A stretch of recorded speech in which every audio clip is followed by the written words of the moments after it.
আচ্ছা, আজকে আপনাদেরকে তৈরি করে দেখাবো ড্রাগন ফলের পুডিং। সেজন্য এখানে একটা ড্রাগন ফল ভালোভাবে পরিষ্কার পানি দিয়ে ধুয়ে নিয়েছি। এবার এটাকে ছোট, ছোট কিউব করে কেটে নিয়ে এভাবে একটু পানির সাহায্যে হাতের সাহায্যে ম্যাশ করে নিয়েছি। এবার এটিকে একটা পাত্রে বসিয়ে দিয়ে এখানে ১ চা চামচ আগার আগার পাউডার মিক্স করে এখানে চুলার জালটা অন করে দিয়ে আমি জাল করে নিচ্ছি বলক আসা পর্যন্ত। বলক চলে আসলে আমি সেই গরম আ অ মিশ্রণটাকে একটা পুডিং এর মোল্ডে দিয়ে দিব। একইভাবে আমি এখানে নিয়ে নিয়েছি গরুর লিকুইড দুধ। সেটিকে আমি এভাবে ১ চা চামচ আগার আগার পাউডার দিয়ে ভালোভাবে মিশিয়ে চুলার জালটা অন করে জাল করে নিচ্ছি। এবার ওই একই মোল্ডে আমি এই গরুর লিকুইড দুধের মিশ্রণটাকে দিয়ে দিচ্ছি। এটাকে এখন ফ্রিজে ১ ঘন্টা রেখে আমি ঠান্ডা করে এভাবে জেলও তৈরি করে নিয়েছি। এবার আমি কাস্টার্ডের মূল উপাদান দুধ, সাবু ও নুডলস একসাথে জাল করে নেব।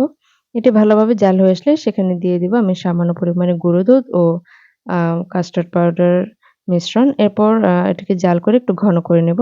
এখানে ডেকোরেশনের জন্য আমি নিয়ে নিয়েছি প্রায় ২-৩ রকমের বাদাম এবং সেই তৈরি করে রাখা জেলো। এখন এই জেলোগুলোকে আমি ছোট, ছোট টুকরো করে কেটে নিয়ে সেই নুডলস, সাবু ও দুধের মিশ্রণে ঢেলে দিচ্ছি। ব্যাস আমার ড্রাগন ফলের ডেজার্টটা রেডি।